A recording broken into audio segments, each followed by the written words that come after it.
Hello students of class 8 and welcome back to your online class. Today we would be doing grammar and today's chapter will be chapter number 6, that is gerunds and participles. Okay.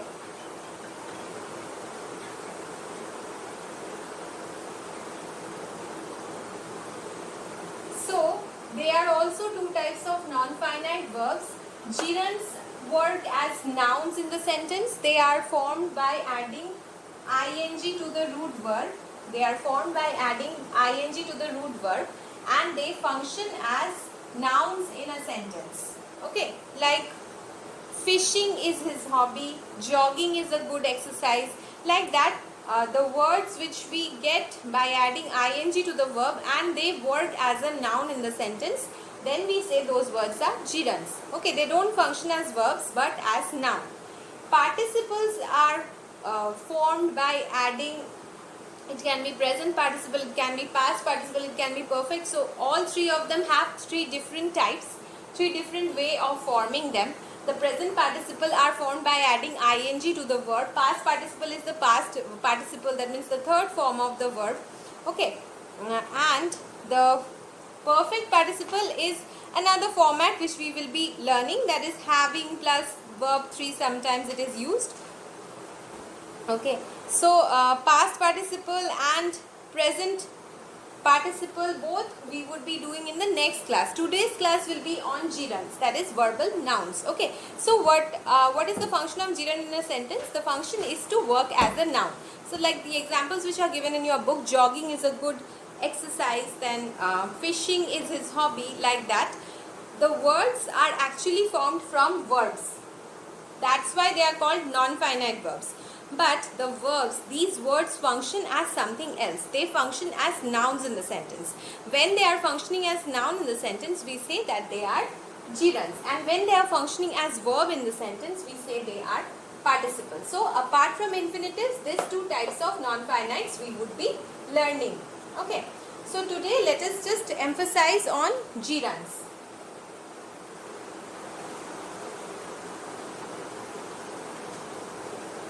Okay, so come to the first exercise. It's a very easy chapter, but still, let us do it. Exercise A, what you have to do is, the question is a bit confusing. The question is, read the following sentences and underline the verbs. State whether each is a finite verb or a gerund. Okay, they are not specifying whether you have to underline all the verbs, but gerund is not actually a verb. It's actually acting as a noun in the sentence. But how we will do the exercise?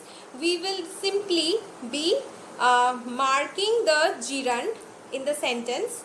If it is present, we would be marking it by underlining it, and then beside the sentence we will write that it's a gerund. Okay, so number 1, A1, you will underline rowing and beside it put a, that means after the sentence put a hyphen and write gerund. Okay.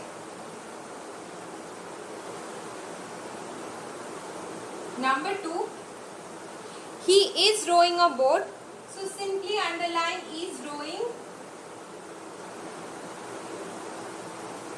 and write finite verb. Okay, like that you would be doing. Number 3, flying is an expensive hobby to pursue. So underline flying and write beside the sentence gerund. Number 4, the salesman is selling a holiday package. Underline is selling and beside it write finite. Okay, finite verb. Number 5, he is singing a devotional song. Underline is singing and write finite. Number 6, mother is serving noodles. Underline is serving, together underline it, and beside the sentence write finite verb. Number 7, hunting is banned by the government. Underline hunting and beside the sentence write gerund, or you can write it just below the word also. So hunting is banned by the government. In this sentence, hunting is a gerund. Number 8, he was cycling up a slope. By now I think you have already understood what we are doing. Underline was cycling and beside it write finite verb. Okay. Now come to exercise B. This is very easy. So I'll just be verbally telling you the answers. Number B1 will be repairing. Number 2 will be talking. Number 3 will be smoking. Number 4 will be going. Okay, it's so simple, you can do it.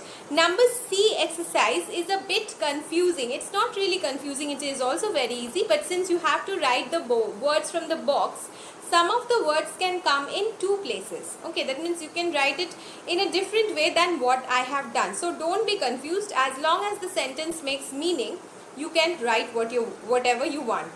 Okay, so it's a very simple thing. Some of the sentences, mark the sentences which I am saying, that is question number 3, question number 4, question number 5 and question number 7. 3, 4, 5 and 7. These 4 blanks which are there, their words or the answers which I am going to write for them, they can be interchanged. Okay, because some of them can come in another place also, that is alright, no problem. But the rest of them will have just one answer. So just write down the answer which I have written. I have solved. The first one will be solving. The second one will be dancing. The third one will be driving. The fourth one will be skiing. Fifth one will be diving, D-I-V-I-N-G, diving. Sixth one will be shopping. Seventh one will be parachuting. Eighth one will be rock climbing. Okay, so again I am repeating. Number 1, solving. 2, dancing. 3, driving. 4, skiing. 5, diving. 6, shopping. 7, parachuting. 8, rock climbing. Okay, now come to exercise number D. Exercise D will be a homework for you because you have to make a sentence using them. Okay, you will write it in your copy and you will submit it to me. So exercise D will be a homework. Exercise E is very easy. E number 1 will be shifting.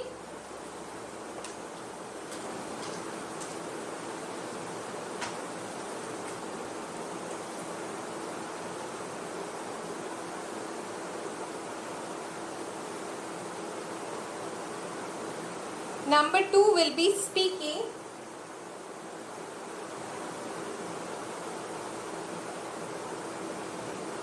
Number 3 will be giving. Number 4 will be disturbing.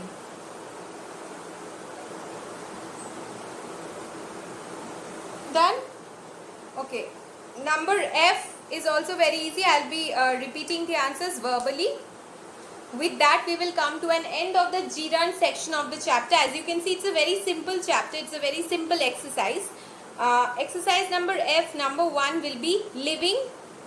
Number 2 will be facing. Number 3 will be going. Okay. Done? Okay, so next class we'll be doing participle. Okay, thank you students.